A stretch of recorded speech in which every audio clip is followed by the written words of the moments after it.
So this is one of the rocket launchers that we got from completing the raid. It's called Hezen Vengence. It's solar damage.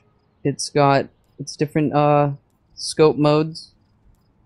It's got a tripod which allows it to hold 3 shells rather than 2. Damage upgrade, blast radius upgrade, velocity, or faster reload. The Merv Mini, which has the rockets fired from this weapon split into several smaller shells upon detonating. That sounds pretty cool. I'm definitely interested in seeing what this does.